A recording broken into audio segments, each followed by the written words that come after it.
We're looking at battery trays today for the Blackjack 42. A customer a few days ago contacted us about the options we might be able to have for a battery tray. He's saying another company, another one that starts with O, not Offshore Electrics, a different one, sells a battery tray for these that is very expensive, and it's actually way longer than you need. So I had a look through the stock we've got, and I looked at this TFL one. I'm just going to have a go at fitting it myself the easiest possible way. It definitely fits in there nicely. This is their one where you can slide the battery to change your weight real easy. Oops, slide that.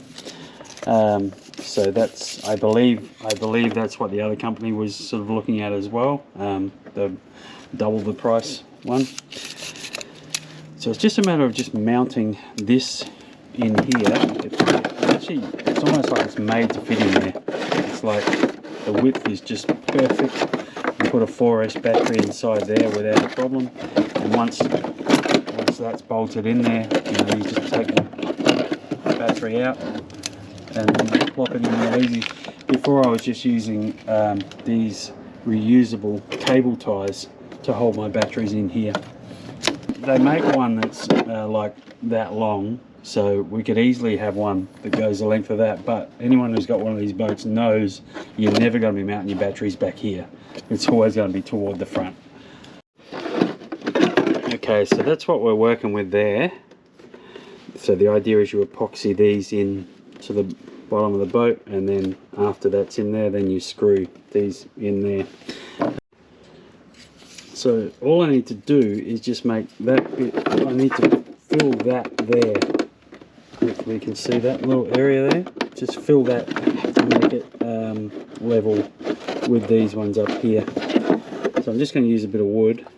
I'm going to cut it so it fits in there nice, and then just glue it in there, and then I'll have somewhere to glue that onto. I'm not going to rely on glue to hold my batteries in a 100 km/h crash.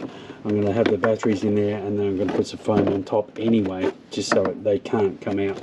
So I'm probably doing a little bit of overkill by mounting the front as well.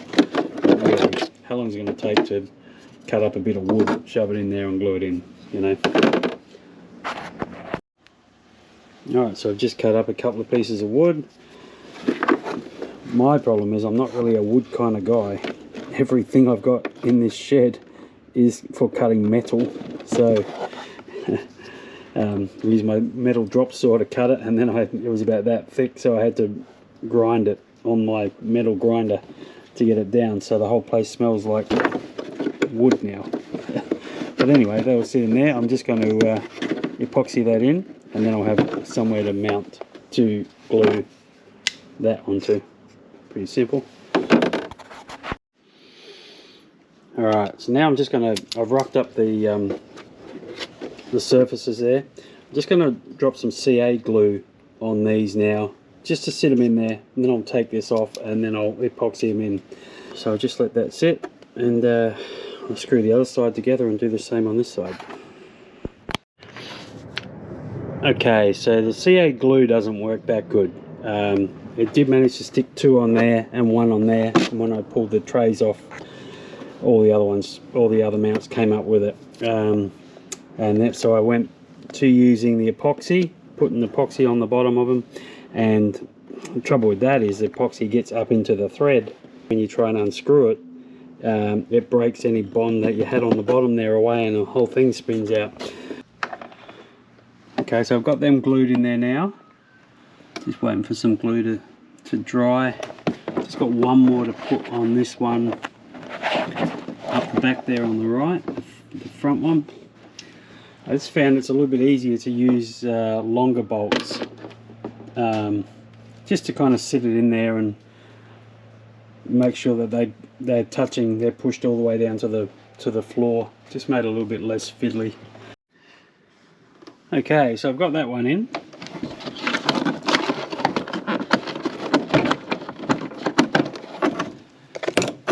still nice and strong actually. What I did do is just trim the inside of it just a little bit, and that was to clear this part here. That little piece there just took a little bit off of the inside on that side of here. Just ran along here. Just took a little bit off there just to clear that, because these threads are a little bit lower, and this was the side of this was on the top of that, and it was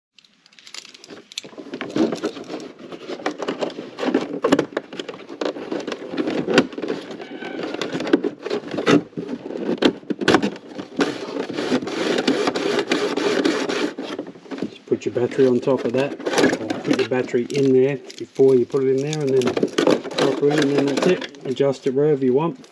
If I was going to do this job again, or if I was going to do it off camera, I should say, like just do it for myself and not as a video, I would have done it a different way, and that was use nut certs. I just don't like making videos with tools and that people may not have. What I would have done though is say get something like this, bit of plastic here, get a nut cert, so it's got a thread in there.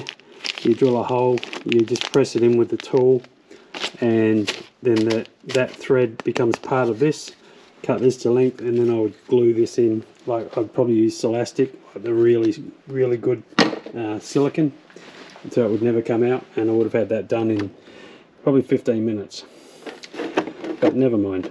So I'm going to put these on the website now. If I still got a packet, I'll be able to give you the number right now. No. I'll have to put it in the description.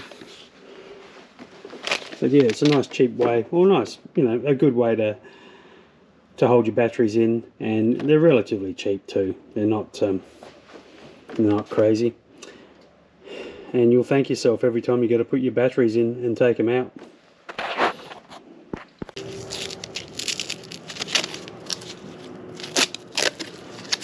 Now I did go ahead and I put some Loctite on this part here.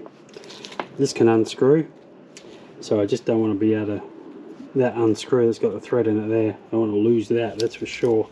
And I also sprayed a little bit of CRC on here as well, just to make things a little bit easier putting it in, sliding it.